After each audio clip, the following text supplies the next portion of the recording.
من يهده الله فلا مضل له ومن يضلل فلا هادي له وأشهد أن لا إله إلا الله وحده لا شريك له وأشهد أن محمدا عبده ورسوله يا أيها الذين آمنوا اتقوا الله حق تقاته ولا تموتن إلا وأنتم مسلمون بسم الله الرحمن الرحيم يا أيها الناس اتقوا ربكم الذي خلقكم من نفس واحدة وخلق منها زوجها وبث منهما رجالا كثيرا ونساء واتقوا الله الذي تساءلون به والأرحام إن الله كان عليكم رقيبا يا أيها الذين آمنوا اتقوا الله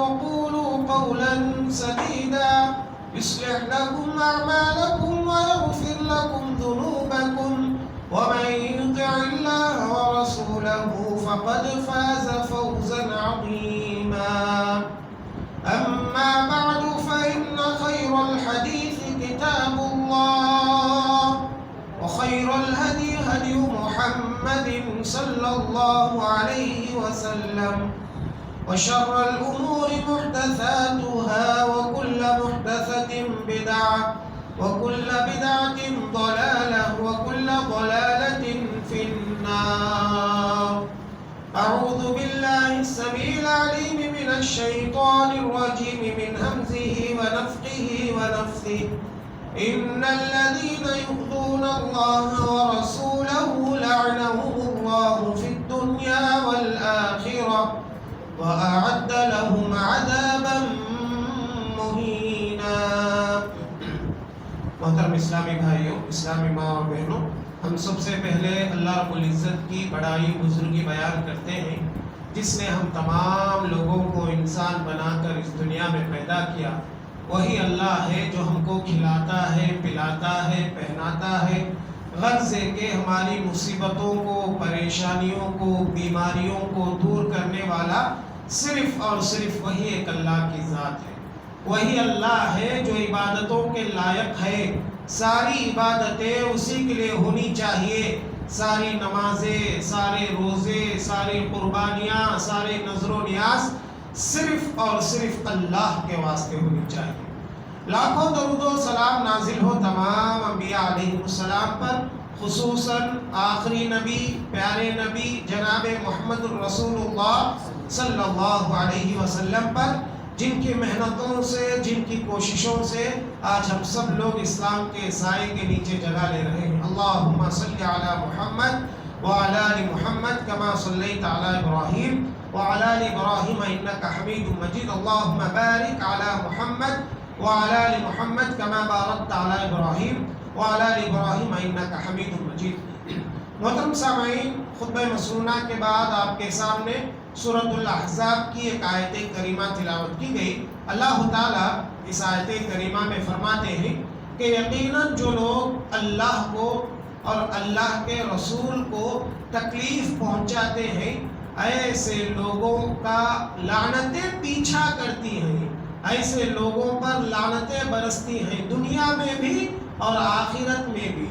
وَأَعَدَّ لَهُمْ عَذَابًا مُهِينًا، اور آخرت میں تو ان کے لیے دردناک عذاب ہے.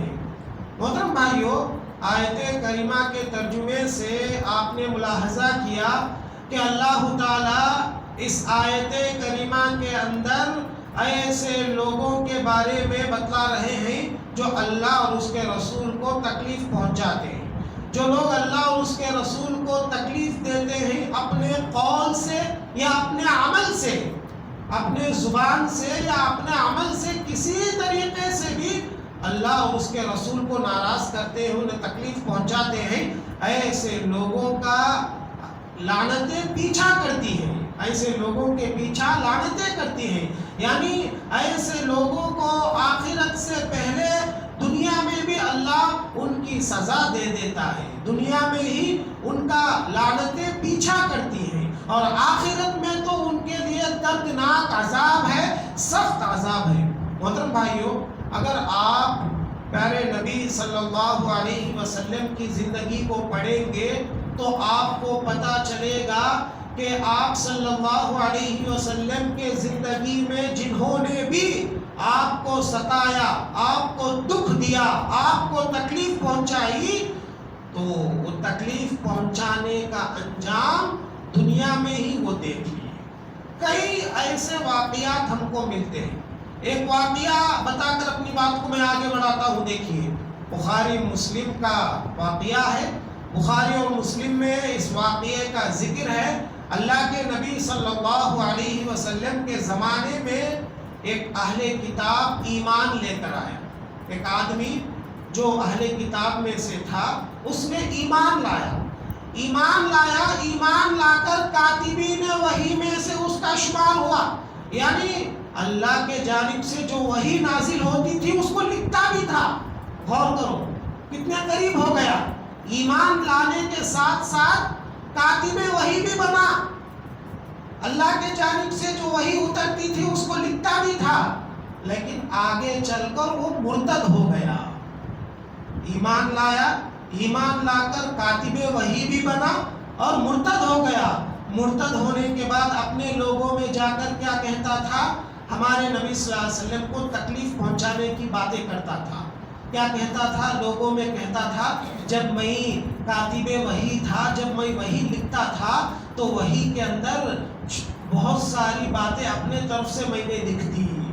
جھوٹ موٹ کہتا تھا، لوگوں میں جھوٹی باتیں پھیلاتا تھا، لوگوں میں جھوٹی باتوں کو پھیلاتا تھا۔ کیا کہتا تھا؟ جب میں قرآن کو لکھ رہا تھا، قرآن کے اندر میرے جانب سے اضافہ کر دیا، میرے جانب سے بہت ساری باتیں لکھ دی۔ ایسے جھوٹی موٹی باتیں وہ لوگوں میں پھیلاتا تھا۔ تو اللہ کے جانب سے اس کے اوپر ایسی سزا اللہ کے جانب سے دنیا میں ملی، اللہ نے اس کو نشان عبرت بنا کر کے رکھ دیا۔ جب اس کا انتقال ہوا، انتقال ہونے کے بعد اس کے رشتہ داروں نے لے جا کر اس کو قبر میں دفنایا، تو صبح میں دیکھا کہ قبر اس کو باہر نکال کر پھینک دی ہے۔ رشتہ داروں نے یہ سمجھا کہ یہ محمد کے ساتھیوں کا کام ہے، اس لیے کہ یہ محمد کے خلاف میں بولتا تھا، اس لیے محمد کے ساتھیوں نے ایسا کیا بول کے ان کے رشتہ داروں نے یہ بات کہی۔ تو پھر اور تھوڑا گہرا گڑھا کھودے، گہرا گڑھا کھود کر اس میں دفنائے۔ پھر دوسرے دن دیکھا تو دوسرے دن بھی وہی حالت ہے، قبر اٹھا کر باہر پھینک دی ہے، قبر اٹھا کر باہر پھینک دی ہے۔ اب دوسرے دن بھی لوگوں نے کہا یہ محمد اور اس کے ساتھیوں کا کام ہے، یہ محمد اور اس کے ساتھیوں کو تکلیف دیتا تھا، اس لیے انہوں نے ایسا کیا۔ پھر انہوں نے کیا کیا؟ اور گہرا گڑھا کھودا، جتنا ان سے ہو سکے اتنا گہرا گڑھا کھودا، اس میں دفنایا۔ اس میں دفنانے کے بعد تیسرے دن دیکھا تو تیسرے دن بھی وہی حالت ہے، قبر اس کو باہر پھینک دی۔ اب جب تیسرے دن انہوں نے دیکھا تو ان کو بات سمجھ میں آ گئی، یہ اللہ کی طرف سے اس کو سزا مل رہی ہے، اللہ کی طرف سے اس کو سزا مل رہی ہے۔ تیسرے دن انہوں نے سمجھ لیا، بات ان کو سمجھ میں آ گئی، یہ کسی انسان کا کام نہیں ہے، یہ اللہ کے جانب سے اس کو سزا مل رہی ہے۔ تو آپ نے دیکھا کہ دنیا میں ہی اس کو سزا ملی، کیوں؟ وہ اللہ کے رسول صلی اللہ علیہ وسلم کو تکلیف دیتا تھا، آپ کو ایذا پہنچاتا تھا، آپ کے خلاف میں جھوٹی باتیں بکتا تھا، آپ کے خلاف میں جھوٹی باتیں پھیلاتا تھا، اس کی وجہ سے دنیا میں ہی اللہ نے اس کو نشان عبرت بنا دیا۔ تو محترم بھائیوں، یاد رکھ لو کہ جو لوگ بھی اللہ اور اس کے رسول کو تکلیف دیتے ہیں، ایسے لوگوں کے لیے عبرتناک سزائیں ملتی ہیں۔ اور محترم بھائیوں، ایک بات میں آپ کو بتلاتا ہوں، غور سے سننا، کہ اللہ کا قانون ہے دنیا میں کہ اللہ نے دنیا میں نبی کے لیے مددگار بھی پیدا کیا اور نبی کے دشمنوں کو بھی پیدا کیا۔ اللہ کا قانون ہے دنیا میں، جس طریقے سے دنیا میں پیغمبروں کے آوان و انصار ہوتے ہیں، طریقے سے انبیاء کے دشمن بھی ہوتے ہیں۔ قرآن مجید آپ پڑھو، قرآن مجید اللہ کے قانون کو ذکر کرتا ہے۔ اللہ نے فرمایا وَكَذَلِكَ جَعَلْنَا لِكُلِّ نَبِيٍّ عَدُوًّا مِّنَ الْمُجْرِمِينَ، اللہ کہتے ہیں کہ ہم نے مجرموں میں سے بہت سارے لوگوں کو نبی کا دشمن بنایا۔ اور ایک جگہ اللہ فرماتے ہیں وَكَذَلِكَ جَعَلْنَا لِكُلِّ نَبِيٍّ عَدُوًّا شَيَاطِينَ الْإِنسِ وَالْجِنِّ، اللہ کہتے ہیں کہ ہم نے بہت سارے لوگوں کو انسانوں میں سے جو سرکش قسم کے انسان ہیں ان کو نبی کا دشمن بنایا، اور جنات میں سے جو سرکش قسم کے جنات ہیں ان کو ہم نبی کا دشمن بنائے۔ تو دنیا میں اللہ کا قانون یہ ہے کہ جہاں پیغمبروں کے اعوان و انصار ہوتے ہیں وہی کچھ دشمن بھی ہوتے ہیں۔ کیوں میرے بھائی؟ سوال پیدا ہوتا ہے کہ دنیا میں نبی کے دشمن کیوں ہوتے ہیں؟ اس کی حکمت کیا ہے؟ اس کی حکمت یہ ہے میرے بھائیو کہ نبی کے جب دشمن رہیں گے تو ہی ہم کو معلوم ہوگا کہ جب دشمنی کرنے والا دشمنی کرتا ہے تو اس کے ساتھ کیسے پیش آنا ہے، ہمارا رویہ دشمنوں کے ساتھ کیسے رہنا ہے۔ نبی کی سنت ہم کو اسی وقت معلوم ہوتی ہے جب دشمن دشمنی کرتا ہے، تو دشمنی کرتے وقت ہمارا رویہ دشمنوں کے ساتھ کیسا ہونا چاہیے، نبی کا یہ رویہ بھی ہمارے سامنے کھل کر ظاہر ہو جاتا ہے۔ اس لیے اللہ دنیا میں پیغمبروں کے دشمنوں کو بھی پیدا کیا ہے تاکہ پتہ چلے کہ جب دشمن ہمارے ساتھ غلط رویے سے پیش آتا ہے تو اس کے ساتھ ہم کو کیسے رہنا ہے، کیسے صبر کرنا ہے، کیسے تحمل سے پیش آنا ہے۔ نبی کے اخلاق کے اس گوشے کو بھی واضح کرنے کے لیے اللہ نے نبی کے دشمنوں کو بھی پیدا کیا۔ نبی کے دشمن جب نبی کے ساتھ غلط رویے سے پیش آئیں گے تو نبی ان کے ساتھ کیسا معاملہ کریں گے، کیسے صبر کریں گے، کیسے تحمل کریں گے، نبی کے اندر کتنا زیادہ برداشت ہوتا ہے، یہ سب باتیں اگر معلوم ہونا ہے تو نبی کے دشمن رہیں گے تو ہی یہ باتیں معلوم ہوں گی۔ اسی لیے اللہ تعالیٰ نبی کے دوستوں کے ساتھ ساتھ نبی کے دشمنوں کو بھی پیدا کیا ہے۔ آپ دیکھ لو، اللہ کے نبی صلی اللہ علیہ وسلم کے زندگی کو پڑھو، آپ صلی اللہ علیہ وسلم کی لائف ہسٹری کو پڑھو تو آپ کو اللہ کے نبی صلی اللہ علیہ وسلم کے دوست بھی نظر آئیں گے اور اللہ کے نبی صلی اللہ علیہ وسلم کے دشمن بھی نظر آئیں گے۔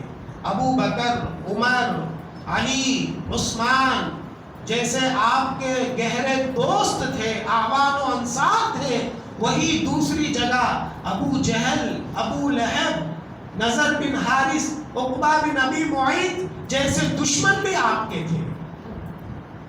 یہ اللہ کا قانون ہے۔ اور یہ جو آپ کے دشمن تھے آپ کے زندگی میں ہی نہیں بلکہ آپ کے دنیا سے جانے کے بعد بھی آپ کے دشمنوں کا سلسلہ باقی رہے گا۔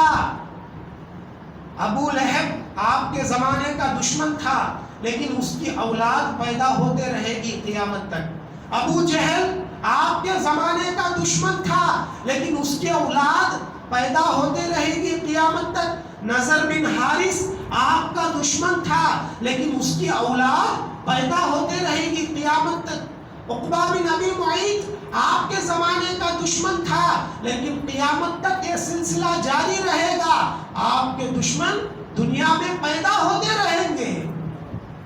اور لیکن یاد رکھ لو، دشمن جتنا بھی آپ کے ساتھ دشمنی کر لے، آپ کے خلاف میں آپ کو تکلیف ہونے والی باتیں بول لے، اس کے باوجود بھی اللہ کے نبی صلی اللہ علیہ وسلم کے اخلاق میں رتی برابر بھی کمی نہیں ہوگی بلکہ آپ کے اخلاق اور اونچے ہوتے جائیں گے۔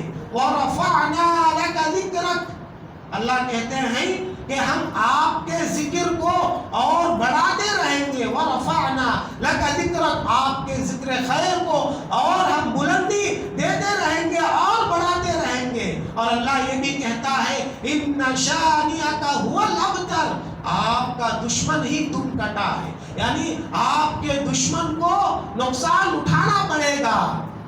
آپ صلی اللہ علیہ وسلم کے خلاف میں جتنے بھی دشمن پیدا ہو جائے، آپ کے خلاف میں جتنے بھی باتیں دنیا میں بول لے، لیکن آپ کی عزت میں رتی برابر بھی کمی ہونے والی نہیں ہے، اس لیے کہ اللہ نے آپ کو عزت دی ہے۔ اور رفعنا لک ذکرک۔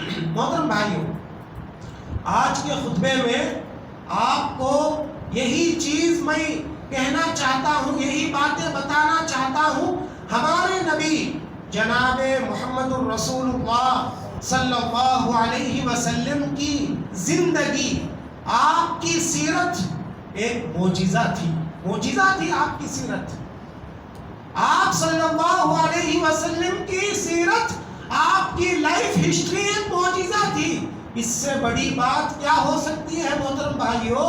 آپ کے اخلاق کی گواہی، آپ کے کیریکٹر کی گواہی اپنے تو اپنے غیروں نے بھی دی ہے، غیروں نے بھی آپ کے اخلاق کی گواہی دی ہے۔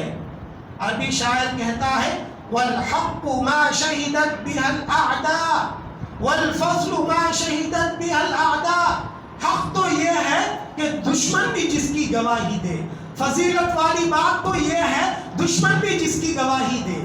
اپنے لوگ تعریف کر لیں گے تو بڑی بات نہیں، اپنے لوگ بڑائی بیان کر لیں گے تو بڑی بات نہیں، دشمن بھی کسی کی تعریف کرتا ہے، دشمن ہونے کے باوجود بھی کسی کی بڑائی بیان کرتا ہے، یہ اصل چیز ہے، یہ فضیلت والی بات ہے۔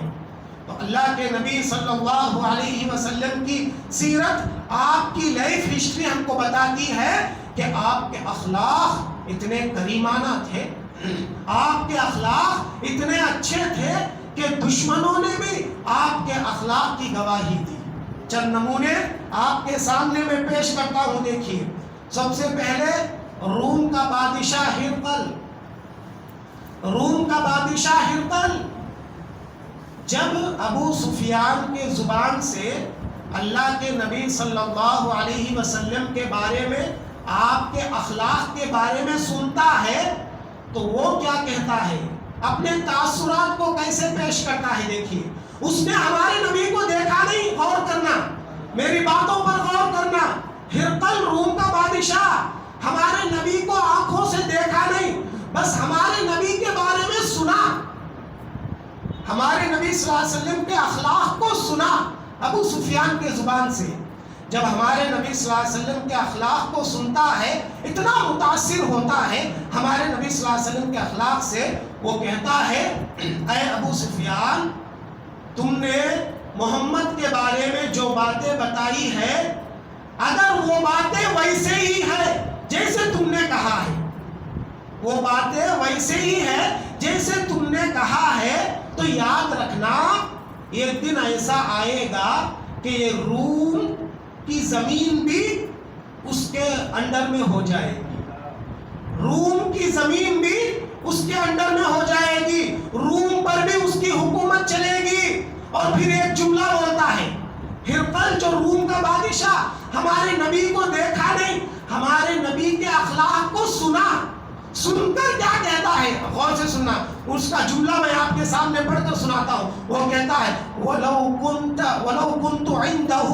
لَغَسَلْتُ قَدَمَيَّ، کہتا ہے اگر میں محمد کے پاس چلا جاؤں، اگر مجھے یہ چیز نصیب ہو جائے، اگر میں محمد کے پاس چلا جاؤں تو میں کیا کروں گا، ان کے پیروں سے پانی، ان کے پیروں کو پانی سے دھو دوں گا، اپنے ہاتھوں سے ان کے پیروں کو میں دھوؤں گا پانی سے۔